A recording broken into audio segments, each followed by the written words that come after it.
আমাকে মাফ করবেন কথার মধ্যে যদি ভুল হয়। আমাদের যে ওয়াজ মাহফিলগুলোতে কোরআন কারীম দেখে যে ওয়াজ করা হয়, এটাকে নিরুৎসাহিত করার পক্ষে আমি দুইটা কারণে। আমি যেটা দেখেছি যে অনেক সময় এই কোরআন কারীম যারা নড়াচড়া করেন, সামনে রাখেন, সেটা পরিপূর্ণ আদব অনেক সময় রক্ষা হয় না। এটা কি লক্ষ্য করছেন? এরপরে এটা রেখে যাব, কে যত্ন করবে এটা নিশ্চিত করতে হবে।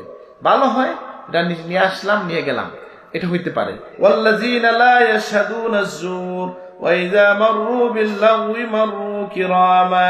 খুবই গুরুত্বপূর্ণ কথা। এই সমাজে এটা চলছে যে আল্লাহর হাবিব বলতেছেন, আল্লাহ বলতেছেন, তার হাবিবের কাছে খবর পাঠিয়েছেন যে সিফাত ইবাদুর রহমান কারা, ওয়াল্লাযীনা লা ইয়াশহাদুনা আয-যুর, যারা মিথ্যা সাক্ষী দিবে না।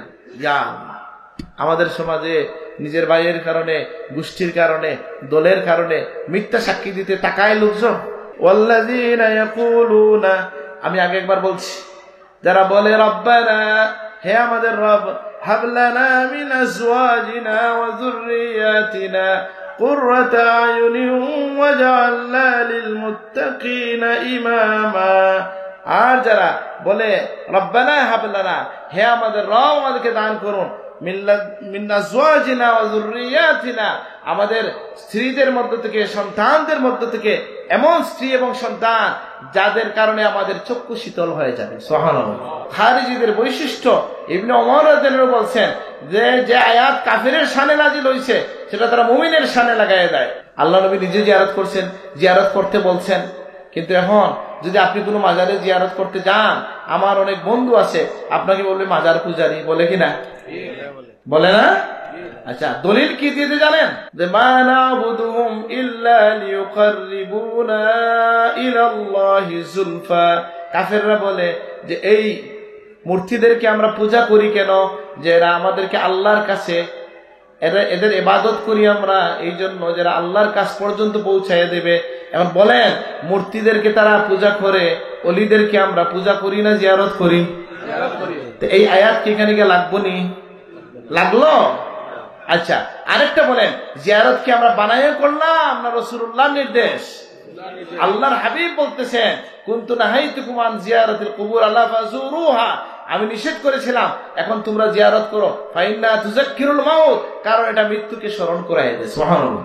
আমাদের এই প্রিয় মাতৃভূমিকে আপনি হেফাজত করেন আল্লাহ। আপনার হাবিবের তো উম্মত, আমরা অল্প জায়গার মধ্যে বসবাস, এই জমিনকে আপনি ঠান্ডা রাখেন, শান্তিময় বানাইয়া দেন আল্লাহ।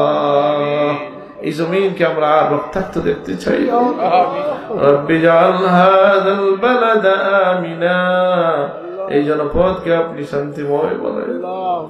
আমি যে আয়াত তিলাওয়াত করেছি সেখানের মধ্যে আল্লাহ তাআলা তার বান্দাদের কিছু সিফতের কথা বলেছেন, যে আল্লাহর বান্দা যারা, ওয়া ইবাদুর রহমান, রহমানের বান্দা যারা, তাদের বৈশিষ্ট্য আল্লাহ বলছেন। আল্লাহর বান্দা হওয়াটা কেমন? বলে মানুষের মধ্যে সবচেয়ে বড় সৌভাগ্যবান সেই যে আল্লাহর বান্দা হিসেবে স্বীকৃতি লাভ করেছে। আলহামদুলিল্লাহ। আপনারা যদি লক্ষ্য করেন যে আমাদের নবীকে নিয়ে যত বড় বড় ঘটনা আল্লাহ তাআলা বর্ণনা করেছেন, আল্লাহ তার নবীর পরিচয় কি অনেক জায়গায় এটা দিয়ে শুরু করেছেন যে তিনি আমার বান্দা। সুবহানাল্লাহ। মেরাজের মতো বড় ঘটনায় আল্লাহ তার হাবিবের কোন পরিচয়টা তুলে ধরেছেন? সুবহানাল্লাযী আসরা বিআবদিহি, তিনি তার বান্দাকে দিয়ে এই রাত্রিকালীন ভ্রমণ, রাত্রি কিছু সময়ের মধ্য দিয়ে করাইছেন। সুবহানাল্লাহ। হুয়াল্লাযী, আলহামদুলিল্লাহিল্লাযী আনজালা আলা আবদিহিল কিতাব, তিনি তার বান্দার উপরে কিতাব নাজিল করেছেন। সুতরাং যিনি শ্রেষ্ঠ, মানে সৃষ্টির শ্রেষ্ঠ, নবীদের নবী, সাইয়্যিদুল আম্বিয়া, সেই মুহাম্মদুর রাসূলুল্লাহ সাল্লাল্লাহু আলাইহি সাল্লামকে আল্লাহ তাআলা তার বান্দা বলে পরিচয় দিয়েছেন এই কারণে যে আল্লাহর কাছে বান্দার সবচেয়ে বড় মাকাম হচ্ছে উবুদিয়তের মাকাম। তো আমরা সকলেই আল্লাহর বান্দা, তাই না? কিন্তু কেমন বান্দা? আল্লাহর কাছে দুই ধরনের বান্দা। একটা হচ্ছে যে আমরা আল্লাহ সুবহানাহু ওয়া তাআলার বান্দা হিসেবে আমি অনুগত বান্দা। আরেকটা হচ্ছে যে আপনি যদি আল্লাহর কাছে এখন আমরা অনুগত নাও হই, কিয়ামতের ময়দানে সবাই অনুগত হয়ে বান্দা হয়ে হাজির হওয়া লাগবে। আল্লাহ কি করছেন? আমাদের সবাইকে আল্লাহ তাআলা বা ইচ্ছায় অনিচ্ছায় যারা আছেন সকলেই আল্লাহর উবুদিয়তকে স্বীকার করে হাজির হবেন সেই দিনে। সুতরাং আমরা বুঝলাম যে আল্লাহর বান্দা হইতে পারা এটা অনেক বড় সৌভাগ্যের বিষয়, এবং এটা শুধু একটা কথার কথা নয়, এর কিছু গুণ লাগে। সেই গুণগুলো আমরা জানবো কিভাবে? আমাদের বুদ্ধি দিয়ে তো আমরা বলতে পারবো না। আমরা জানবো আল্লাহর কাছ থেকে, আল্লাহর হাবিবের কাছ থেকে। আল্লাহর হাবিব বলে দিয়েছেন, আল্লাহ বলে দিয়েছেন কোরআন কারিমে যে আমার বান্দার একটা বৈশিষ্ট্য হচ্ছে, এবং আমি খুব বিস্ময়ের সাথে লক্ষ্য করেছি। আমি এই বিষয়ে একটু তাফসিরও করেছিলাম কোনো এক জায়গায়, একটু পড়াশোনা হয়েছে আমার, সেজন্য আমি এটা দেখলাম যে এমন কিছু গুণ আছে বান্দার। আল্লাহ বলতেছেন ইবাদুর রহমান যে তার বৈশিষ্ট্য হচ্ছে এটা, কিন্তু আপনার সমাজে এর উল্টাটাকে মানুষ মনে করে ভালো। প্রথম যে গুণের কথা আল্লাহ বলছেন সেটা কি? ওয়াইবাদুর রহমানিল্লাযীনা ইয়ামশুনা আলাল আরদি হাওনা। আল্লাহর বান্দার বৈশিষ্ট্য হচ্ছে জমিনে তারা মৃদু পদক্ষেপে, তারা বিনয়ের সাথে চলাফেরা করে। সুবহানাল্লাহ। আপনি দেখবেন যে আপনার সমাজে এই কথাগুলো উল্টাভাবে আমরা বুঝি। যে আপনি বেটাটা মনে করেন কারে?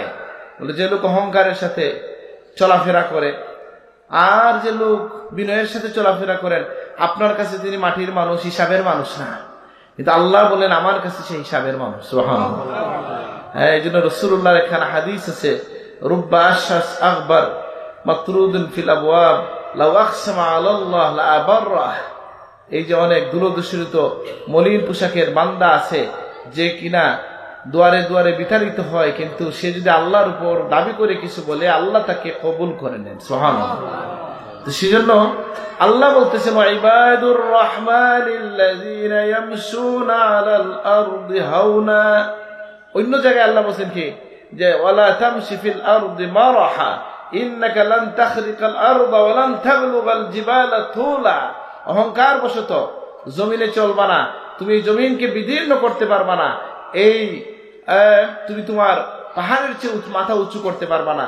তাইলে বোঝা গেল তুমি যত অহংকার করেই চলো এটা তোমার ক্ষতি করতেছে, আল্লাহর সৃষ্টির কোনো ক্ষতি করে না। আর আল্লাহর অনেক সৃষ্টি তোমার চেয়ে বড় লম্বা সম্মানী আছে, কিন্তু তুমি নিজে নিজের ক্ষতি করতেছো। এই জন্য অহংকার কার ক্ষতি করে বেশি? বলে যিনি অহংকার করেন তার ক্ষতি করে। অহংকারী ভয় হয় না হাঁটা, এটা হচ্ছে মুমিনের বৈশিষ্ট্য। আল্লাহ আমাদেরকে তৌফিক দান করুন, আমিন। এখন এই আমরা দেখবেন, আপনি এই হাঁটার ভঙ্গিটা কোথায় পাবেন? বলে প্রিয় নবী সাল্লাল্লাহু আলাইহি ওয়াসাল্লাম কিভাবে হাঁটতেন? বলে আল্লাহ নবী যখন হাঁটতেন তখন বিনয়ের সাথে ক্ষিপ্র গতিতে এদিক সেদিক না তাকাইয়া হাঁটতেন, এবং মনে হতো যেন উপর থেকে নিচের দিকে তিনি নামতেছেন। সুবহানাল্লাহ। তাহলে কি বুক ফেলে এভাবে হাঁটা সম্ভব না? এই জন্য আমার দাদা সাহেব এটা বলতেন, ডাকনা যারা হাঁটে তার পতন অনিবার্য। বলছেন না অনেকবার? এইটা অহংকার করা যাবে না, অহংকারী পদক্ষেপে হাঁটাও যাবে না। বান্দা আল্লাহর বান্দা হওয়ার জন্য রহমানের বান্দার বৈশিষ্ট্য হচ্ছে ইয়ামশুনা আলাল আরদি হাওনা ওয়া ইযা খাতাবাহুমুল জাহিলুনা ক্বালু সালামা। আর জাহেল যদি তাকে কি করে, তার সাথে কথা বলে, অজ্ঞ লোক নির্বোধ লোক যদি তার সাথে কথা বলে, সে তার সাথে সন্ধি করে শান্তির পথ খুঁজে সটকে পড়ে। এখানের মধ্যে উলামায়ে কেরাম অনেক ব্যাখ্যা দিয়েছেন। তাফসিরে আল মাওয়ারদির মধ্যে দেখেছি কেউ বলছেন যে কেউ যদি কোন কাফেরের সাথে কুতর্কে যাবে না, সে তাকে বলবে তুমি তোমার মতো থাকো, আমি আমার মতো আছি। মুসলমানের মধ্যে অনেক নির্বুধ আছে যে কিনা তর্ক বিতর্ক করে, সময় নষ্ট করে, অহংকারী কথা বলে।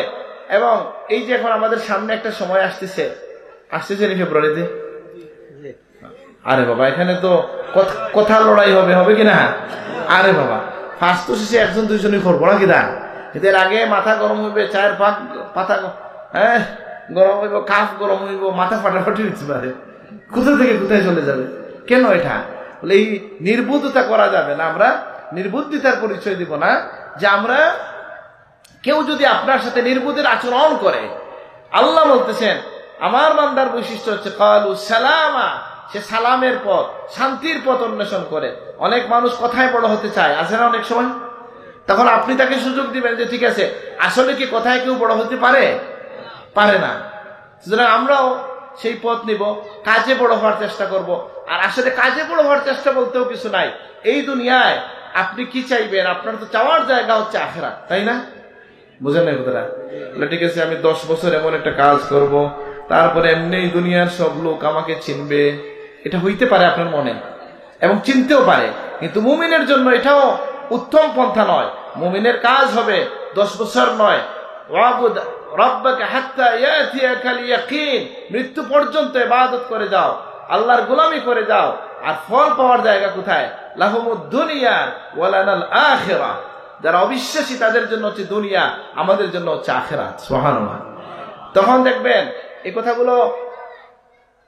কথাগুলো আমি আমাকেও বলতেছি, আপনাদেরকেও বলতেছি, যে অনেক সময় দেখবেন আপনি অনেক ভালো কাজ করছেন, ভালো কাজ করে আপনি আবার বিতর্কের জন্ম দেন, নিজেকে কষ্ট দেন, বলেন এত করলাম, কেউ আমাকে ধন্যবাদ দিল না, কেউ তো আমাকে চিনল না, আমি এত ভালো মানুষ।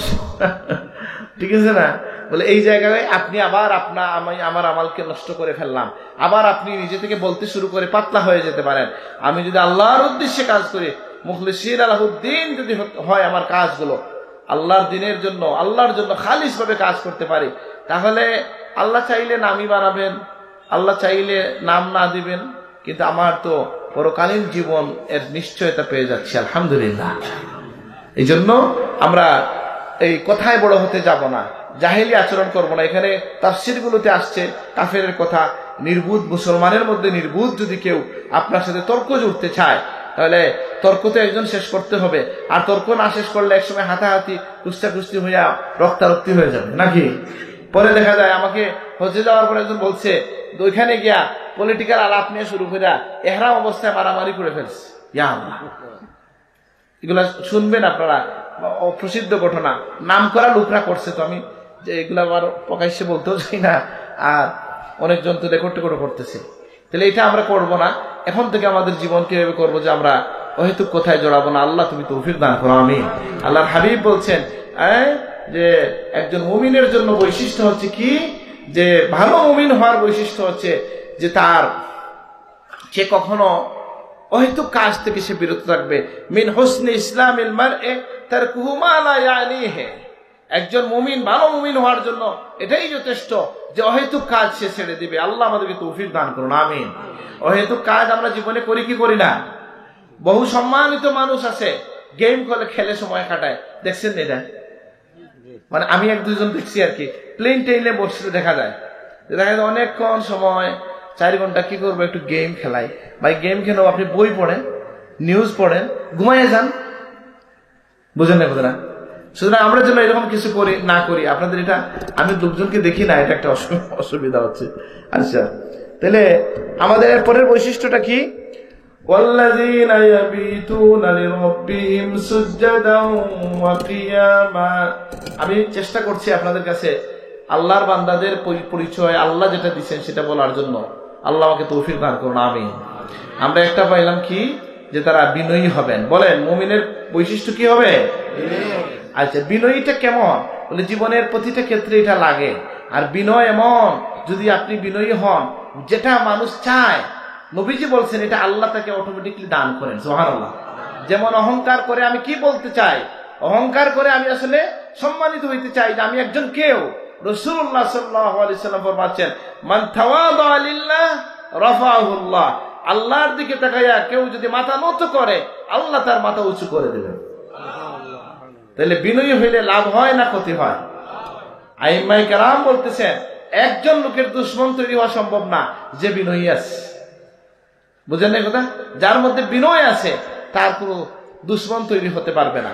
কারণ মানুষের মধ্যে, যেমন ধরে একটা চেয়ারে বসা নিয়ে সমস্যা হয়, একজন যদি আইসা মাটিতে বসে যায়, আর তার যদি চেয়ারে বসার মতো লোক হয়, সমাজের লোকজন ধরেই তাকে চেয়ারে বসাবে কিনা? কিন্তু সে যদি আইসা বলে এই মিয়া শোনো, আমাকে জায়গা দাও, সবাই খামটা ঠিক করলাই না, হইব কিনা? সুতরাং আমরা এটা খেয়াল রাখবো যে বিনয় মানুষকে সম্মানিত করে। আর আল্লাহ বলতেছেন কি, আমরা অহেতুক কথা শুনলে কাজের মধ্যে জড়াবো না, ঝগড়ায় জড়ায় যাব না, অহংকারী কথায় জড়ায় যাব না। এরকম কেউ কথা বলতে চাইলে তাকে শান্তির বাণী দেয়া, তাকে একটা কৌশলে তাকে ঠান্ডা করে বিদায় হয়ে যাওয়া, এটাও ইসলামে আছে। যদি আপনার হক আপনি নিতে চান, এই অধিকার আপনার আছে, এটা আমার নিষেধ নাই, এটা নিষেধ নাই, আপনি এটা করতে পারেন, মাফ করতে হতে পারেন। ধরেন জুতা চুরি যে করে লোকজন, হয়নি এখন তো কমছে এগুলা নাকি? জুতা চুর যে যারা আছে, আমার জীবনে খুব কম জুতা চুরি হয়েছে, আর যত চুরি হয়েছে আমি তো এটা মাফ করে দিচ্ছি। বুঝলেন না কথাটা? কি হবে ভাই, ওই গরিব মানুষে আটকে তোমার লাভ নাই, এটা আমার এই এলাকায় তো আমি নামাজ পড়তেছি না, অসুবিধা নাই এটা বলতে। তো অসুবিধা নাই। তা আমি বলতেছি ছাড় দেওয়াটা, আমার জীবনেও ছাড় দিতে পারি না এটা হয়, কিন্তু আমাদের চেষ্টা থাকবে জীবনে যেন আমরা ছাড় দিতে পারি। আল্লাহ তুমি তৌফিক দান করো। আর যিনি ছাড় দিতে জানেন না, আমরা যারা ছাড় দিতে পারি না, তার পরিবারের জীবনে শান্তি আসবে না। বুঝেন নি? এটা ছাড় দিতে হয় না দিতে হয় না? দিতে হয়। তো আল্লাহ ছাড় কোন মানুষ দিতে পারে? যার মধ্যে বিনয় আছে, যে একটা দীর্ঘ জীবনের আশা রাখে, সে ছাড় দিতে পারে, যে যাক অন্য জায়গায় পাবো ইনশাআল্লাহ। তো যাই হোক, আমি বলছিলাম মুমিনের এর পরের বৈশিষ্ট্য আল্লাহ বলছেন ওয়াল্লাযীনা ইয়াবিতুনা লিরাব্বিহিম সুজদান ওয়া কিয়ামা, যারা রাতের বেলা তাদের রবের সমীপে সিজদা এবং কিয়াম করে নামাজের মধ্যে কাটায়। সুবহানাল্লাহ। তাইলে আমি হুজুরের একটা ওয়াজ শুনলাম এই বিষয়ের মধ্যে, হুজুরের, আর আমি হাইকোর্টের বিষয়ে একটু কথা বলছি তাফসীরের মধ্যে। এখানে অনেক কথা বলা হয়েছে যে রাতে কতটুকু, বলে আল্লাহর নবীর সাথে আল্লাহর যে কথা হয়েছে শেষ পর্যন্ত যেটা মাসালা বোঝা যায়, যে শেষ রাইতের কিছু সময় যদি কেউ সজাগ থাকে তাহলে এই হক আদায় হয়ে যায়। আবার রাতের বেলা যে কিছু সময় ঘুমাবেন, এটাও সুন্নত। ওয়াজআলনাল লাইলা লিবাসা, রাতে প্রথম দিকে কিছু ঘুমাবেন। এই জন্য কিয়ামুল লাইল বলা হয় যেটা ঘুমাবার আগে পড়া হয়, আর তাহাজ্জুদ বলা হয় কিছু সময় ঘুমাইয়া যেটা পড়া হয়। আল্লাহর হাবিবকে আল্লাহ বলতেছেন কি, যে ইন্নাল্লাকা ফিন নাহারি সাবহান তাওয়িলা, ইয়া রাসূলুল্লাহ আপনি পূর্ণ রাত, বেশিরভাগ অংশ রাত, অর্ধেক রাত, তার চেয়ে কম রাত। কুমিল লাইলা ইল্লা কলিলা নিসফাহু আও ইনকুস মিনহু কলিলা আও জিদ আলাইহি ওয়া রাত্তিলিল কুরআনা তারতিলা। সুবহানাল্লাহ। কি বলছেন আল্লাহ, যে আপনি একটু সময় ছাড়া বেশি সময় সজাগ থাকেন, না হয় অর্ধ রাত, তারপরে আরো কমাই দিয়েছেন আল্লাহ, সহজ করে দিয়েছেন। আর নবীজির জন্য তো তাহাজ্জুদ ওয়াজিব ছিল। সুবহানাল্লাহ। আমাদের জন্য সহজ হয়ে গেছে। তাহলে মুমিনের একটা বৈশিষ্ট্য হচ্ছে, এই জন্য বুলুগুল মারাম কিতাবের মধ্যে হাদিস পেয়েছি যে রাসূলুল্লাহ বলছেন যে তুমি যেন কমপক্ষে 2 রাকাত হইল তাহাজ্জুদের মানে বা রাতের নামাজ 2 রাকাত হইল কিয়ামুল লাইলে নামাজ পড়ো। উলামায়ে কেরাম বলেন যিনি উঠতে পারেন না তিনি ঘুমাইবার আগে হইল 2 রাকাত পড়ে ঘুমায় যান, আল্লাহ চাইলে তাকে সেই ফজিলত দান করেন, কিয়ামুল লাইলের ফজিলতটা কিছুটা হইলে সে পেয়ে যাবে। আল্লাহ আমাদেরকে তৌফিক দান করুন, আমিন। তাহলে মুমিন আল্লাহর মায়ার বান্দা হওয়ার জন্য রহমানের বান্দার একটা বৈশিষ্ট্য হচ্ছে যে তারা রাতের বেলা সজাগ থাকবে, আল্লাহর কাছে রোনাজারি করবে, তারা নামাজ পড়বে। আল্লাহ সেই গুণ আমাদেরকে নসিব করে দেন, আমিন। আপনি দেখেন সাহাবায়ে কেরামের কথা আল্লাহ প্রশংসা করছেন, কি বলছেন? বলছেন কানু কলিলাম মিনাল লাইলি মা ইয়াহজাউন ওয়া বিল আসহারি হুম ইস্তাগফিরুন। আমার নবীর সাহাবীরা কেমন, যে রাতের বেলা তারা খুব কমই ঘুমায়, আর সারা রাত ইবাদত করতে করতে শেষ রাত থেকে কান্নাকাটি করে বলে আল্লাহ কিচ্ছু করতে পারি নাই, কিচ্ছু করতে পারি নাই। সুবহানাল্লাহ। এই জন্য একটা ঘটনা আছে এরকম, হযরত আব্দুল আজিজ রহমতুল্লাহ আলাইহি তার 2 ভাতিজাকে বা ভাগনাকে বলছিলেন মুরিদ হওয়ার জন্য শাহ হযরত সৈয়দ আহমদ শহীদ বেল্লভী রহমতুল্লাহের কাছে। এই 2 জন ছিলেন বড় আলেম, আর সৈয়দ আহমদ বেল্লভী রহমতুল্লাহ আলাইহি প্রচলিত জ্ঞানের বড় আলেম ছিলেন না, কিন্তু আল্লাহ তাকে ইলমে মারিফত দান করছিলেন, আলহামদুলিল্লাহ। যে কারণে সেই যুগের শ্রেষ্ঠ কুতুব যিনি, তিনি তার পরিবারের লোকজনকে বলছেন আমার কাছে না তার কাছে মুরিদ হও। সুবহানাল্লাহ। ওনারা আবার করছেন কি, শর্ত লাগাইছেন মনে মনে। 2 জন বলছেন এই লোকের কাছে মুরিদ হবো না, যাবো ঠিকই, গিয়ে দেখবো উনি যদি আমাদেরকে যে সাহাবীর নামাজ পড়াইতে পারে তাহলে বুঝবো লোক কামিল আছে, তাহলে মুরিদ হবো। বুঝেন নাই আমার কথা? বুঝা যাচ্ছে? ওনারা বলেন কিছুদিন সময় কাটানোর পরে এটা আবুল হাসান আলী আন-নাদবী তার কিতাবে নিয়ে আসছেন। তিনি কি বলছেন, একদিন রাতে বলছেন আপনারা 2 জন উঠেন আল্লাহর জন্য। ওনারা বলেন যে এই সাথে সাথে আমাদের শরীর কাঁপতে শুরু করছে ওনার আওয়াজ শুনে। সুবহানাল্লাহ। কোনো কোনো কথা হৃদয়ে শুয়ে যায় নাকি? বলছে আল্লাহর জন্য 2 রাকাত ওযু করে আসেন, একটু নামাজ পড়েন। ওনারা নামাজ পড়তে ওযু করছেন, নামাজ পড়ছেন, তার এই কথার প্রভাবে তারা এত কম্পিত হয়েছেন, এত ভালোভাবে নামাজ পড়ছেন। নামাজ শেষে ফজরের আজানের আগে 2 জনই চিৎকার করে কান্না করে উঠছেন, আহা আল্লাহর কোনো হক আদায় করতে পারি নাই, আল্লাহ আমাদেরকে মাফ করো, মাফ করো, কাঁদতে শুরু করছেন। তিনি বলছেন আজকে তোমাদের সাহাবায়ে কেরামের নামাজ হাসিল হয়ে গেছে। কি যে তারা রাতের বেলা ইবাদত করেন আর শেষ রাতে বলেন আল্লাহ কিচ্ছু হয় নাই, মাফ চাই, মাফ চাই। সুবহানাল্লাহ।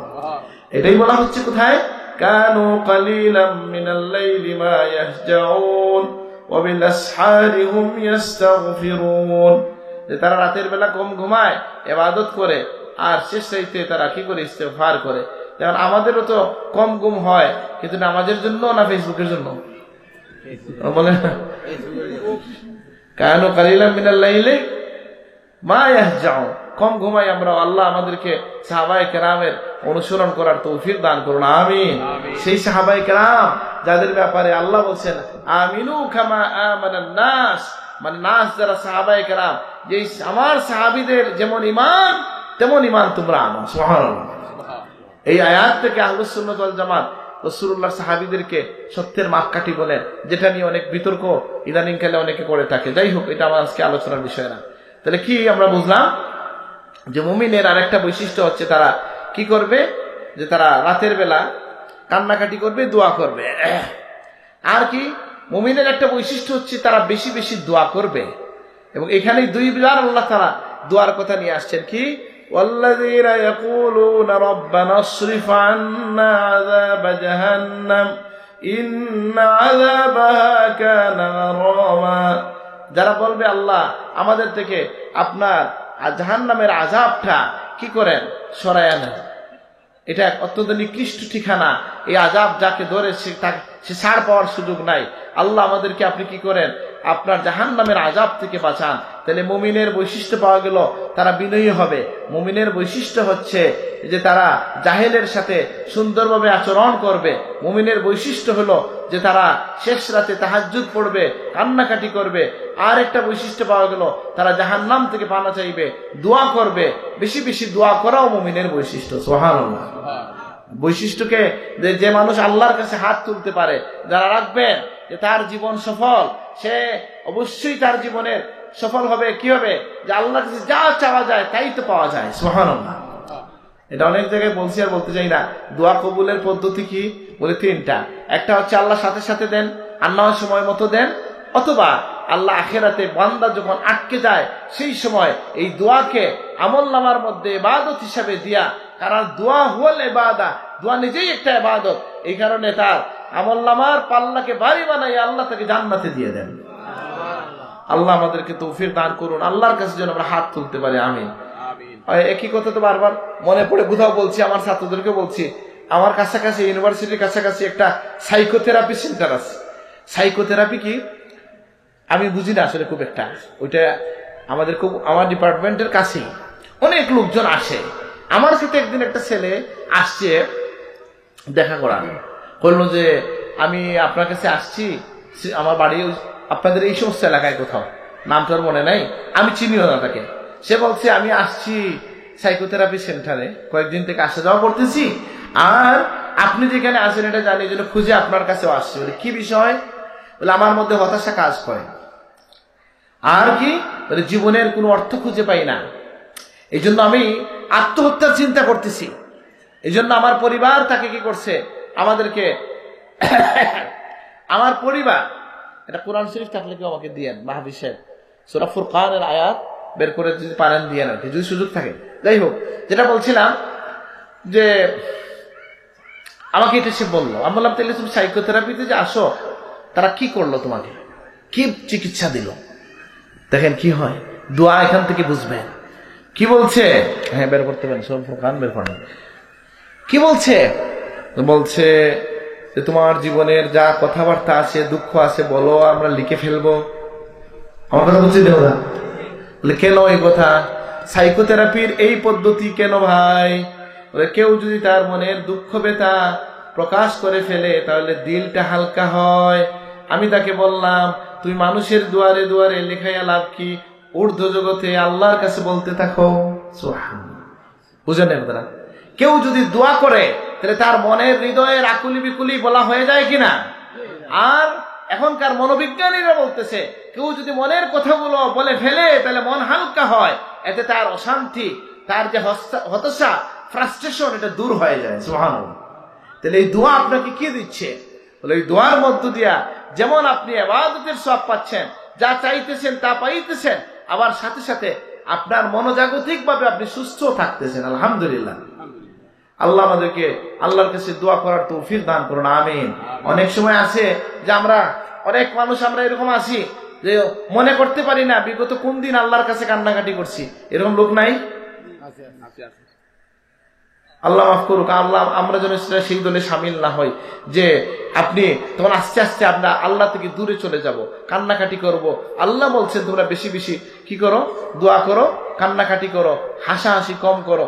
এইভাবে এই আয়াতটা পড়ে শোনাই আপনাদেরকে যে মুমিনদের বৈশিষ্ট্য কি বলা হচ্ছে যে, হ্যাঁ তাইলে আরেকটা বৈশিষ্ট্য কি বলা হলো যে মুমিন যারা তারা দোয়া করবে আল্লাহর কাছে যে আল্লাহ জাহান্নামের আগুন থেকে আমাদেরকে বাঁচাও।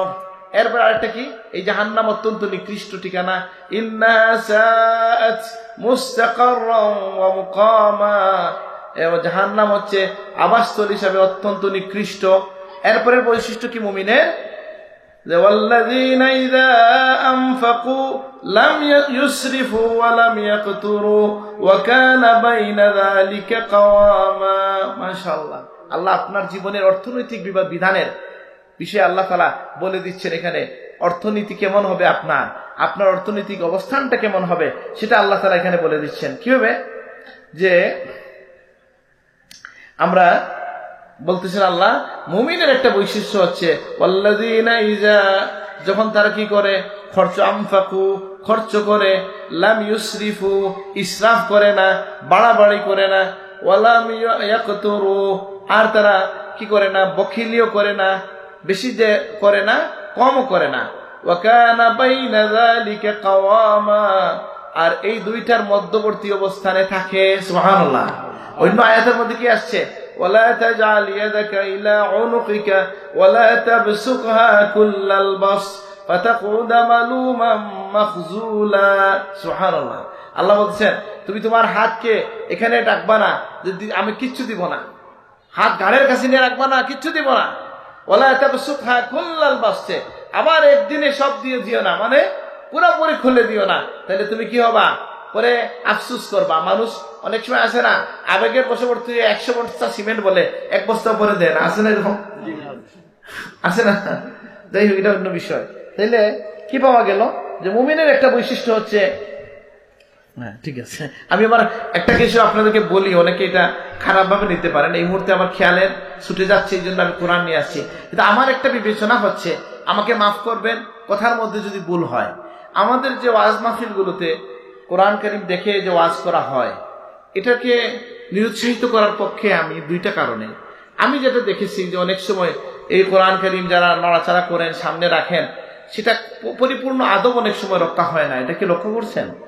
আমি এটা করছি। যাই হোক, প্রত্যেকের আলাদা মানহাজ থাকতে পারে, তো যাই হোক, এটা মানে এরপরে এটা রেখে যাব, কে যত্ন করবে এটা নিশ্চিত করতে হবে। ভালো হয় এটা নিয়ে আসলাম, নিয়ে গেলাম, এটা হইতে পারে। আল্লাহ সুবহানাহু ওয়া তাআলা বলে দিচ্ছেন মুমিনের জীবনের একটা বৈশিষ্ট্য হচ্ছে তারা কি করবে, যে ওয়াল্লাযীনা ইযা আনফাকু, তারা যখন খরচ করবে, লাম ইউসরিফু, ইসরাফ করবে না, ওয়ালাম ইয়াকতুরু, আর বখিলিও করবে না, ওয়া কানা বাইনা যালিকা কাওয়ামা, এই দুইটার মধ্যবর্তী বলছে আদলা, কেউ কেউ বলছেন। আর কি, যে এমন দান করবে না, দান বলতে এখানে কি বোঝানো হয়েছে, মানে ইসরাফ। ইসরাফ কি বলে, ইসরাফ কি মুফাসসিরে কেরাম বলছেন মানুষ দেখলেই বুঝবে যেটা বাড়াবাড়ি হয়েছে কিনা, তার বিবেক বুঝবে, বলবে, জনগণ বলবে সে এখানে ইসরাফ করতেছে কিনা। আর সাহাবায়ে কেরামের জীবন যদি দেখেন, তাহলে এক সাহাবীকে জিজ্ঞেস করা হয়েছে ইসরাফ কি, তিনি বলছেন এমন ভাবে চলো যে তোমার শরীরটার মধ্যে ঠান্ডা এবং গরম কষ্ট না দেয়, আর গায়ে বৃষ্টি না পড়ে, এমন একটা ঘর থাকলেই তুমি কি হয়ে গেলা, তুমি যথেষ্ট। এর চেয়ে বেশি খরচ করার নামই হচ্ছে ইসরাফ। এটা সুফিয়া কেরামের বিভিন্ন ব্যাখ্যা আছে, কিন্তু সহজ ব্যাখ্যাটা হচ্ছে, যেমন ধরেন আমরা একটা বুতাম পরছি, আছে না, কিন্তু এই সমাজে এমন অনেক মানুষ আছে যে তার শার্ট একটা বুতামের দামই 3000 টাকা, আছে না, পাওয়া যায় না? আচ্ছা, এটা যদি কেউ গিফট করে, আমাকেও দেখছি অনেক দামি দামি জিনিস কেউ কেউ দিয়ে দেয়, অন্য কথা, কিনলেন বা দিলেন, আবার এটা নিয়ে অহংকারও করেন, দুইটা হয়ে যায় একসাথে, ইসরাফও করতেছেন, অহংকারও করতেছেন। এটা নিয়ে আবার আলাপ হচ্ছে, এটা কত টাকা দামের, এই এখানে হুক আছে নাকি, এখানে এটা যে কত দামি, এগুলা নিয়ে আমরা অহংকারও করবো না, ইসরাফের যতটুকু প্রয়োজন ততটুকু করব। মুমিনের বৈশিষ্ট্য হচ্ছে যে তারা ইসরাফ করবে না, তারা বখিলি করবে না। আবার দানের ক্ষেত্রে ইসরাফ আছে কিনা, একটা কথা আরবিতে প্রচলিত আছে, লা খাইরা ফিল ইসরাফ ওয়ালা ইসরাফা ফিল খায়র, ইসরাফের মধ্যে, বাড়াবাড়ি খরচের মধ্যে কোনো ভালাই নাই। আবার ভালাইয়ের মধ্যে বাড়াবাড়ি খরচ বলে কিছু নাই। বলে দান যদি খুব বেশি করেন এটা কি ইসরাফ হয়? না। তারপরেও এটারও নিষেধ আছে। রাসূলুল্লাহ একজনের কাছে গেছেন রুগী দেখতে, তিনি বলছেন ইয়া রাসূলুল্লাহ সব সম্পদ দিয়ে দিব আমি আল্লাহর নামে। নবীজি বলছেন না। বলে তাহলে 2 ভাগ? রাসূল বলছেন না। বলে 3 ভাগের 1 ভাগ। নবীজি বলছেন ওয়াসসুলুসু কাসীর, এটাই যথেষ্ট, 3 ভাগের 1 ভাগই যথেষ্ট। সুবহানাল্লাহ। রাসূলুল্লাহ ফরমাইছেন তোমার পরিবারকে, রিয়াদুস সালিহিনে হাদিস আসছে, তোমার পরিবারকে তুমি এমন ভাবে রেখে যাওয়া যে তারা মানুষের দুয়ারে পরে হাত পাততে হবে, এমন ভাবে না রেখে যাওয়াটাই উত্তম। সুবহানাল্লাহ। তাহলে আল্লাহ সুবহানাহু ওয়া তাআলা তার হাবিব আমাদেরকে আমাদের জীবন চালনায় যে মধ্যম পন্থা থাকবে এটা বলে দিচ্ছেন। আবার বিশেষ কিছু মানুষ আছেন তাদের ব্যাপারে কথা ভিন্ন। যেমন রাসূলুল্লাহ ক্ষেত্রে কেমন ছিল? আল্লাহ নবীর সামনে 1 উট বোঝাই মাল নবীজি দান করছেন পুরাটা। এরপরে আরেকজন এসে বলছে ইয়া রাসূলুল্লাহ আমি তো কিছু পাই নাই, আমাকে কিছু দেন। নবীজি বলছেন দোকানে গিয়ে আমার নামে কর্জ নিয়ে যাও। এক সাহাবী বলছেন ইয়া রাসূলুল্লাহ দান করবেন ঠিক আছে, এত দিলেন এটাও ঠিক আছে, এত দান করতে হইব নি যে কর্জ কইরা দান করতে হয়? বুঝেন নাই? তখন আরেক সাহাবী উঠে বলছেন ইয়া রাসূলুল্লাহ আপনি দিতে থাকেন, আপনার আল্লাহর অভাব নাই, গরিব না। সুবহানাল্লাহ। তো নবীজি বলছেন বিহা কাযা উমিরতু, আমার এই সাহাবী যেটা বলছে আমাকে এইভাবে আদেশ করা হয়েছে। সুবহানাল্লাহ। আচ্ছা, এই যুগে এরকম মানুষ পাওয়া যায়নি? আমি পাইছি এরকম। নাম কইলে কইবা তো আপনি আপনার চাচার কথা কইলিলা। বুঝেন নাই? একবার পানি হইছে, বন্যা হয় না, তো বন্যা হইছে, আমি গেছি বাড়িতে গিয়ে শুনলাম আমার বড় চাচার সেক্রেটারি কাছ থেকে যে বড় সাহেব 14 লক্ষ টাকা কর্জ করে দান করে দিয়েছেন। আমি তো খুব ভয় পাইলাম এবং একটু কষ্টও পাইলাম যে দান করাটা যে কর্জ করে, এত কর্জ করে। আচ্ছা, আরেকবার গেলাম, গিয়ে জিজ্ঞেস করলাম কি অবস্থা? বলে যে না আলহামদুলিল্লাহ অনেক মানুষ শরীক হয়ে এটা শেষ হয়ে গেছে আলহামদুলিল্লাহ। লাভ হয়েছে কি দেখেন, 2টা একসাথে।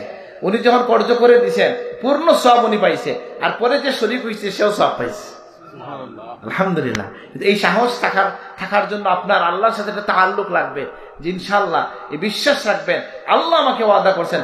ওমা, এই আয়াত আমি বড় সাহেবের কাছ থেকে শিখছি, ওমা আনফাকতুম মিন শাইইন ফাহুয়া ইউখলিফু, তুমি যেটা দান করবা আমি আল্লাহ বলেন তিনি এটা পূর্ণ করে দেবেন। সুবহানাল্লাহ। এটা বিশ্বাস করে 1-2 টাকা করে দানের হাত খুলতে থাকেন, একসময় আপনাকেও আল্লাহ দানশীল হিসাবে কবুল করে নেবেন। আল্লাহ আমাদেরকে কবুল করুন, আমিন।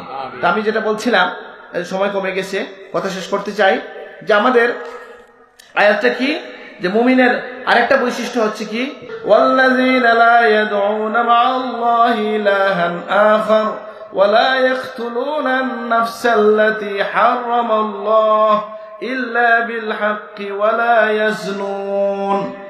ইবাদুর রহমান তারাই যারা আল্লাহর সাথে কাউকে শরীক করে না, আল্লাহ সমকক্ষ বলে কাউকে ডাকে না। ইবাদতের উদ্দেশ্যে আল্লাহর এলাহ হিসাবে আল্লাহর সমকক্ষ মনে করে কেউ যদি ডাক দেন কাউকে, তাহলে শিরিক হবে, সেটা জীবিত হোক মৃত হোক। বুঝেন না এই কথাটা? এই জন্য এটার অনেক ভুল ইন্টারপ্রিটেশন আমাদের সমাজে হয়। আমাদের সমাজে একটা প্রবণতা আছে কি, যে খারিজিদের বৈশিষ্ট্য ইবনে ওমর রাদিয়াল্লাহু আনহু বলছেন যে আয়াত কাফিরের শানে নাজিল হইছে সেটা তারা মুমিনের শানে লাগায় দেয়। আমাদের সমাজে এটা আছে কি নাই? যেমন একটা যদি দেখাই দিই, আমরা কবর জিয়ারত করি না? আচ্ছা, তো জিয়ারত কি আমরা করি না রাসূলুল্লাহর নির্দেশ আছে এখানে? আল্লাহ নবী নিজে জিয়ারত করছেন, জিয়ারত করতে বলছেন। কিন্তু এখন যদি আপনি কোনো মাজারে জিয়ারত করতে যান, আমার অনেক বন্ধু আছে আপনাকে বলবে মাজার পূজারি, বলে কি না? বলে না? আচ্ছা, দলিল কি দিতে জানেন? বলবে, এটা আমার আব্বা জান অনেক সময় বলছেন এটা, যে মা না'বুদুহুম ইল্লা লিয়ুকাররিবুনা ইলাল্লাহি যুলফা। কাফেররা বলে যে এই মূর্তিদেরকে আমরা পূজা করি কেন? যে এরা আমাদেরকে আল্লাহর কাছে, এদের ইবাদত করি আমরা এই জন্য যারা আল্লাহর কাছ পর্যন্ত পৌঁছায় দেবে। এখন বলেন, মূর্তিদেরকে তারা পূজা করে, অলিদেরকে আমরা পূজা করি না জিয়ারত করি? তো এই আয়াত কি এখানে গিয়ে লাগবো নি? লাগলো? আচ্ছা, আরেকটা বলেন, জিয়ারত কি আমরা বানাইয়া করলাম না রাসূলুল্লাহর নির্দেশ? আল্লাহর হাবিব বলতেছেন কুনতু নাহাইতুকুম আন জিয়ারাতিল কুবুর আলা ফাজুরুহা, আমি নিষেধ করেছিলাম এখন তোমরা জিয়ারত করো, ফাইন্না তুযাক্কিরুল মাউত, কারণ এটা মৃত্যুকে স্মরণ করায় দেয়। সুবহানাল্লাহ। এইভাবে অনেক ভুল কথাবার্তা আসে। এখানে দেখেন আল্লাহ সুবহানাহু ওয়া তাআলা তিনটা বিষয় এক জায়গায় নিয়ে আসছেন, ওয়াল্লাযিনা লা ইয়াদউনা মা'আল্লাহি ইলাহান আখারা, যে আল্লাহর সাথে কোন ইলাহকে তারা কাউকে ইলাহ বানাইয়া ডাকে না। ওয়ালা ইয়াকতুলুনা আন-নাফসাল্লাতী হারামাল্লাহু, যেটাকে আল্লাহ তাআলা হারাম করেছেন সেটা তারা সেই নফসকে সেই সত্তাকে তারা হত্যা করে না, ইল্লা বিল হক, হক ছাড়া। ওয়ালা ইয়াজনুন, ব্যভিচার করে না। তিনটা কাজ পাওয়া গেল, যে তারা আল্লাহর সাথে কাউকে শরীক করবে না, তারা কি করবে না, অন্যায়ভাবে কাউকে হত্যা করবে না, আর তারা ব্যভিচার করবে না। সিফাতু ইবাদির রহমান, আর রহমানের বান্দা হইতে হইলে সে মানুষকে হত্যাকারী হইতে পারবে না, আর সে ব্যভিচারী হইতে পারবে না, আল্লাহর সাথে শরীক করনেওয়ালা হইতে পারবে না। আল্লাহ আমাদেরকে এই সকল কাজ থেকে বাঁচায় রাখুন, আমিন। এখন বলা হচ্ছে কি, যদি কেউ আল্লাহর সাথে শরীক করে আর হত্যাকাণ্ড আর ব্যভিচার এই সব মিলাইয়া এক লাইনে কেন বলে, তিনটার দ্বারা একই কাজ হয়, যে মানুষের জীবন ধ্বংস হয়। শিরিক করলে মানুষের কি হয়, জীবন ধ্বংস হয়। অন্য মানুষকে হত্যা করলেও জীবন ধ্বংস হয়, বদুয়ার কারণে হতে পারে, ধরা খাইলে তো আপনার ফাঁসি হবে, জীবন যাবে কি যাবে না। আর ব্যভিচারের শাস্তি কি, যে ব্যভিচার হচ্ছে যে মানে বিবাহিত পুরুষ ব্যভিচার করলে তাকেও মেরে ফেলতে হয়। সুতরাং কিন্তু আপনি এই যে আল্লাহ বললেন ইল্লা বিল হক, হকের কারণে মারা যাবে। যেমন ধরেন কেউ যদি হকটা কি সত্যের কারণে বলতে পারেন, সৎ বা ন্যায়ের কারণে, ন্যায়সঙ্গত কারণে। এখন যদি আমরা বলি যে বিচারিক প্রক্রিয়ায় এটা হবে, যেমন ধরেন আপনার পরিবারের কাউকে কেউ হত্যা করছে, আপনি কি তার কল্লা কাটতে পারবেন? এটা কে করবে? বিচারিক ভাবে হবে। কিন্তু কেউ যদি এমন হয় যে তার ঘরে আছে, তার ঘরে ডাকাত ঢুকে গেছে, সে তাকে হত্যা করে ফেলছে বাধা দিতে গিয়া, ওইটা ইচ্ছাকৃত হত্যা আর ওই হত্যা কি একরকম না? মান কুতিলা দুনা মালিহি ফাহুয়া শহীদ, কেউ যদি তার নিজের সম্পদ রক্ষার জন্য সে মারা যায়, তাতেও সে শহীদ হয়। সুবহানাল্লাহ। তাহলে কি বোঝা গেল, যে অন্যায় প্রতিরোধ করলেন, বা আপনি যখন জিহাদে গেলেন, সেখানে আপনি আপনার প্রতিপক্ষকে, যারা বিধর্মী, তারা আপনাকে মারতে আসছে, আপনি তাকে মেরে ফেললেন, এটা তো ওই হত্যা না। অন্যায়ভাবে হত্যা করা যাবে না। অন্যায়ভাবে হত্যা করলে জীবন শেষ হয়, ব্যভিচার করলে জীবন শেষ হয়, শিরিক করলেও জীবন শেষ হয়। কেমন শেষ হয় বলে, শিরিক করলে দুনিয়ায় তো কোনো ক্ষতি দেখি না, বলে আরো বড় ক্ষতি, জাহান্নামের আগুনে চিরস্থায়ী ভাবে জ্বলতে হয়। জীবন থাকলো না জ্বলে গেল, শেষ হয়ে গেল। এই জন্য মুমিনের বৈশিষ্ট্য হচ্ছে, আল্লাহর বান্দাদের একটা বৈশিষ্ট্য হচ্ছে যে তারা শিরিক করবে না, তারা অন্যকে হত্যা করবে না এবং বিচার করবে না। আর কি, আমি সংক্ষেপ করার জন্য শেষ করছি, যে আল্লাহ তাআলা এই যে একটা আয়াত, এটা বলি, এটা আমাদের সমাজে খুব গুরুত্বপূর্ণ। আমি একটু দুই একটা আয়াত ছাড়লাম, যেটা আল্লাহ তাদেরকে মাফ করবেন, যারা তওবা করবে, এগুলো আসে। হ্যাঁ, এবং তাদেরকে আল্লাহ, কেউ যদি এই কাজগুলো করে ফেলে, হ্যাঁ, কেউ যদি, এটা বড় ধরনের অপরাধ, এবং আল্লাহ কিয়ামতে তার আযাব বাড়াইয়া দিবেন এবং চিরস্থায়ী ভাবে সে জাহান্নামে থাকবে। ইল্লা মান তাবা, কিন্তু তওবা যদি করে ফেলে, আওয়ামানা ঈমান আনে, ওয়া আমিলা সালিহা, ভালো আমল করে, ফাউলাইকা ইউবাদদিলুল্লাহু সাইয়্যাতিহিম হাসানাত, আল্লাহ তাদের খারাপ কাজকে নেকি দিয়ে বদলাইয়া দিবেন। সুবহানাল্লাহ। তওবার বৈশিষ্ট্যটা ভিন্ন। কেউ যদি সত্যিকারের তওবা করে, গুনাহকে আল্লাহ নেকি বানাইয়া দেন। সুবহানাল্লাহ। এবং এই কথাটা আপনি যদি পড়েন, আপনি এটা নিয়ে শুধু এই এক ঘন্টা ওয়াজ করা যায়, যে আল্লাহর কত দয়া বান্দার প্রতি। সুবহানাল্লাহ। আর কি, যে আর হচ্ছে আমরা দেখলাম যে নিষেধ করা হচ্ছে, ওয়াল্লাযীনা লা ইয়াশহাদুনা আয-যুর ওয়া ইযা মাররু বিল-লাগwi মাররু কিরামা। খুবই গুরুত্বপূর্ণ কথা। এই সমাজে এটা চলছে, যে আল্লাহর হাবিব বলতেছেন, আল্লাহ বলতেছেন, তার হাবিবের কাছে খবর পাঠিয়েছেন যে সিফাত ইবাদুর রহমান কারা, ওয়াল্লাযীনা লা ইয়াশহাদুনা আয-যুর, যারা মিথ্যা সাক্ষী দিবে না। যা আমাদের সমাজে নিজের ভাইয়ের কারণে, গোষ্ঠীর কারণে, দলের কারণে মিথ্যা সাক্ষী দিতে তাকায় লোকজন। বুঝেন না কথাটা? জিতাইবার জন্য কসম বিল্লাহ করে মিথ্যা বলে ফেলে কিনা? হ্যাঁ, মুমিনের একদিন নবী করিম সাল্লাল্লাহু আলাইহি ওয়াসাল্লাম ফজরের নামাজ পড়ে সাহাবায়ে কেরামের দিকে ফিরছেন, আর বলছেন, উদিলাত শাহাদাতি যুর বা আয-যুর। নবীজি বলতেছেন যে জেনে রাখো যে মিথ্যা সাক্ষীটা আল্লাহর কাছে কেমন কুফরির সমান, শিরকির সমান অপরাধ। মিথ্যা সাক্ষী তিনবার বলছেন নবীজি। মিথ্যা সাক্ষী শিরকের সমান অপরাধ, মিথ্যা সাক্ষী শিরকের পরিমাণ অপরাধ, শিরকের পরিমাণ অপরাধ। এই জন্য প্রত্যেকে আমরা নিজেকে প্রস্তুত করব যে আমার উপর যদি এরকম কেউ বন্ধু চলে আসে, দুস্থ চলে আসে, দল চলে আসে, মিথ্যায় যাওয়া যাবে না, মিথ্যা সাক্ষী দেওয়া যাবে না। কাউকে জিতানোর জন্য, আপনজনকে বাঁচানোর জন্য মিথ্যা সাক্ষী দেওয়া এটা কবিরা গুনাহ। এবং আল্লাহ তাআলা তা বলতেছেন, আমার বান্দা যারা রহমানের বান্দার বৈশিষ্ট্য হচ্ছে যে তারা এটা করবে না। ওয়াইজা মাররু বিল্লাগহি মাররু কিরামা। আর কেউ যদি তাদের সাথে অহেতুক কথা বলে বা তার লাগো কথা, যেটা অহেতুক কথা হইলে তারা সুন্দরভাবে এটাকে অ্যাভয়েড করে যায়। এরপরে হচ্ছে আর দুইটা কথা বলে শেষ করব, ওয়াল্লাযীনা ইযা যুক্কিরু বিআয়াতি রাব্বিহিম লাম ইয়াখিরু আলাইহা সুম্মান ওয়া উমিয়ানা। আর যারা তাদেরকে আল্লাহর আয়াত দিয়ে যখন নসিহত করা হয়, আমরা করতেছি না এখন আল্লাহর আয়াত দিয়ে করতেছি কিনা? নবীজি বলতেছেন মুমিনের বৈশিষ্ট্য হলো এই সময় সে কান আর চোখ বন্ধ রাখবে না, কান দিয়ে মনোযোগ দিয়ে শুনবে, চোখ দিয়ে দেখবে, মানে কি সে এই বিষয়টাকে মেনে নিবে। অর্থাৎ কাফেরদেরকে বলা হয়েছে তারা কেমন, বলে আপনাকে দেখেও দেখে না এরা, কেন বলে সত্যকে তারা মেনে নিতে পারে না। তারা কেমন, ওমান কানা ফি হাযিহি আমা, দুনিয়া যারা অন্ধ, ফাহুয়া ফিল আখিরাতি আমা, আখিরাতে তারা অন্ধ হবে। দুনিয়া অন্ধ মানে কি, আমানিল হক ওয়া শরিয়া, শরীয়ত থেকে, কোরআন থেকে যারা অন্ধত্ব নিতে চায় না, গ্রহণ করতে চায় না, পড়তে চায় না, দেখতে চায় না, চলতে চায় না, বলতেছেন মুমিনের বৈশিষ্ট্য হচ্ছে তারা কোরআনের আয়াতের সাথে, আল্লাহর আয়াতের সাথে, আল্লাহর বিধানের সাথে অন্ধের মতো অথবা বধিরের মতো আচরণ করে না, অথবা মনোযোগ দিয়ে শুনে এবং সেটা অনুসরণ করার চেষ্টা করে। আল্লাহ আমাদেরকে সেই গুণ দান করুন এবং এর মধ্যে শামিল করে নেন, আল্লাহুম্মা আমিন। আর শেষ কথা দেখেন, আপনি করবেন দোয়া, আর আল্লাহ বলছে এটা আমার মায়ার বান্দার বৈশিষ্ট্য। সুবহানাল্লাহ। দোয়া করি আমরা আমাদের জন্য, আল্লাহ আমাকে এটা দেন। আল্লাহ বলেন আমার মায়ার বান্দা এইভাবেই চায়। সুবহানাল্লাহ। এই যে ওয়াল্লাযীনা ইয়াকুলুনা, আমি আগে একবার বলছি, যারা বলে রব্বানা, হে আমাদের রব, হাব লানা মিন আজওয়াজিনা ওয়া যুররিয়াতিনা কুররাতা আয়ুনিন ওয়াজআলনা লিল মুত্তাকিনা ইমামা।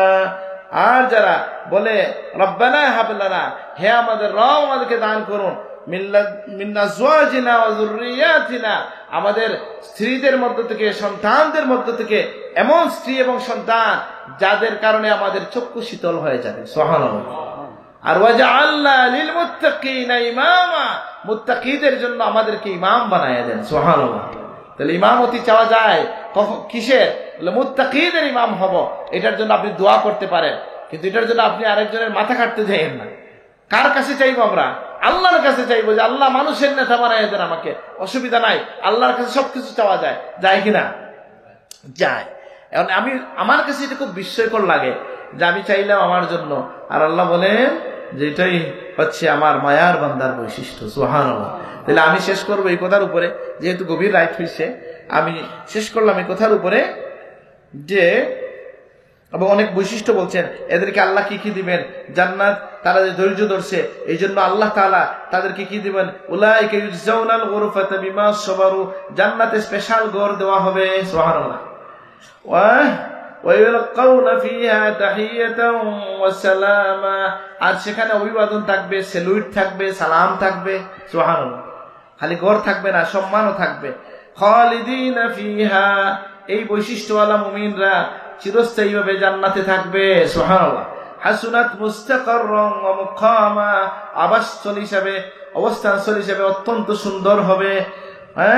অনেক লম্বা বিষয়। তাহলে আমরা শেষ করবো এই জায়গায় যে আমরা বুঝলাম যে আল্লাহ তার বান্দাদেরকে এই কয়েকটা আয়াতের মধ্যে যে সকল বৈশিষ্ট্যের কথা বলছেন, এর মধ্যে একটা হচ্ছে, আবার আমি স্মরণ করাই দেই, একটা হচ্ছে তাওয়াদু, বিনয়। বলেন কি?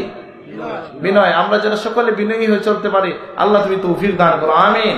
বলে এখন এক জায়গায় অন্যায় হচ্ছে, আমি বললাম আমি তো বিনয়ী, বলে না, অন্যায়ের প্রতিবাদ করাই হচ্ছে বিনয়। সুবহানাল্লাহ। অন্যায়ের প্রতিবাদ করবে, এটা অন্য আয়াত আছে, আল হুব্বু ফিল্লাহ ওয়াল বুগদু ফিল্লাহ মিনাল ঈমান, সেটা আপনি করবেন। মান রাআ মিনকুম মুনকারান ফালিয়ুগাইয়িরহু বিয়াদিহি, হাত দিয়ে এটা প্রতিহত করবেন, না জবান দিয়ে প্রতিবাদ করবেন, না মন থেকে সেটার করবেন, ঘৃণা করবেন। কিন্তু সাধারণত অন্য মুমিনদের সাথে ওয়াকফিজ জানাহাকা লিল মুমিনিন, মুমিনদের জন্য বিনয়ী হয়ে চলাফেরা করা, জমিনে অহংকারী পদক্ষেপ না রাখা, আল্লাহ সুবহানাহু ওয়া তাআলার নির্দেশ। আরেকটা নির্দেশ হচ্ছে আমরা কি করব, যে আমরা ধৈর্য ধরবো জাহেলদের সাথে আচরণের ক্ষেত্রে। আমরা তাহাজ্জুদের নামাজে অভ্যস্ত হব, এটা আল্লাহ চান, কোরআনের নির্দেশ। আল্লাহ আমাদেরকে তৌফিক দান করুন। আমরা আল্লাহর ভয়ে কি করব, আল্লাহর কাছে দোয়া করব, জাহান্নামের আগুন থেকে পানা চাইব। আমরা ইসরাফ করব না, বখিলি করব না, অহেতুক খরচ করব না, আল্লাহর পথে দানের ক্ষেত্রে আমি করব না। এমনকি আপনার পরিবারকেও টাকা পয়সা থাকার পরে যদি খাবারে পোশাকে কষ্ট দেন, আল্লাহর কাছে জিজ্ঞাসিত হবেন। আপনি আপনার পরিবারকেও সঠিকটা দিবেন। আপনি তো আমরা একটু বেশিই দেই, বলে যখন চাই মোবাইল সাথে সাথে দেই। মোবাইল দিলে লাভ হইব না ক্ষতি হইব? ক্ষতি হইব। এখানে এটা ইসরাফ হবে। আর আপনি টাকাও খরচ করলেন, গুনাও দিলেন। চেষ্টা করবেন এগুলো থেকে আমরা বেঁচে থাকবো। আল্লাহ তুমি তৌফিক দান করো। আর অসুবিধাও আছে, না দিতে পারবেন না, সবার হাতে আছে, নিজের খোলা বেশি রেখে এগুলো কিনা অনেক জটিলতার মধ্যে মানুষজন পড়ছে। আল্লাহ আমাদের এই সমস্ত ফিতনা থেকে রক্ষা করুন, আমিন। আমাদের আরেকটা বৈশিষ্ট্য হবে, আমরা শিরিক থেকে বেঁচে থাকবো। আরেকটা হচ্ছে আমরা অন্যায় হত্যাকাণ্ড। কত মানুষ আছে যে সে হত্যাকারী হওয়ার কারণে অনেকে আরে বেটাটার সাহস কিন্তু যাই সে, নাউজুবিল্লাহ। আমি এটা বলতে চাই না, আপনাদের এখানে অফ রেকর্ডে আমি বলছি, উনি ছিলেন জায়গায় বলছি, আপনাদের এখানে এরকম লোক আছে, আছে না? বেটা হইলে অমুক আসেনি, আমি আর কইতাম চাই না, এটা কোন অর্থ? এরা পরিবার বংশ থাকতে পারে না। আচ্ছা, এইভাবে বলা ঠিক না। ওই লোক কি ঠিক ছিল না জালেম ছিল? তাহলে কেন আপনি বলেন বেটা হইলে অমুক আর সব ফুয়া, আর হাওড় হইলে হাঁকা লুকি আর সব ফুয়া, বলেন কি না? তো ওই বেটা বেটা হইলে কি হবে? সে তো জালেম হয়। এটা হচ্ছে সমাজে একটা রং কনসেপ্ট, ভুল একটা ধারণা। এইভাবে বলা উচিত না, বা এই সমাজে এরকম কথা ছড়িয়ে পড়াটাও তো ঠিক না। যে অন্যায় হত্যা করবে আমরা তাকে ঘৃণা করব, তার নিন্দা করব, তার প্রতিবাদ করব। আল্লাহ তৌফিক দান করুন, আমিন। আর কি, আমরা আল্লাহর কাছে তওবা করব, আমরা মিথ্যা থেকে বেঁচে থাকব। আমরা আল্লাহর আয়াত দ্বারা যখন নসিহত করা হয় আমরা তখন সেটা গ্রহণ করব, আর আল্লাহর কাছে বেশি বেশি করে নিজের জন্য, সন্তানের জন্য, স্ত্রীর জন্য এবং সমাজের নেতৃত্বের জন্য আল্লাহর কাছে দোয়া করব। আল্লাহ তুমি তৌফিক দান করো, আমিন। সাল্লাল্লাহু আলা সাইয়্যিদিনা ওয়া মাওলানা মুহাম্মদ ওয়া আলা আলিহি ওয়া আসহাবিহি ওয়া সাল্লাম। সাল্লাল্লাহু আলা সাইয়্যিদিনা ওয়া মাওলানা মুহাম্মদ ওয়া আলা আলিহি ওয়া আসহাবিহি ওয়া সাল্লাম। বালাগাল উলা বিকামালিহি حسنت جميع خصاله صلوا عليه وآله اللهم آمين. ربنا تقبل منا إنك أنت السميع العليم وتب علينا إنك أنت التواب الرحيم.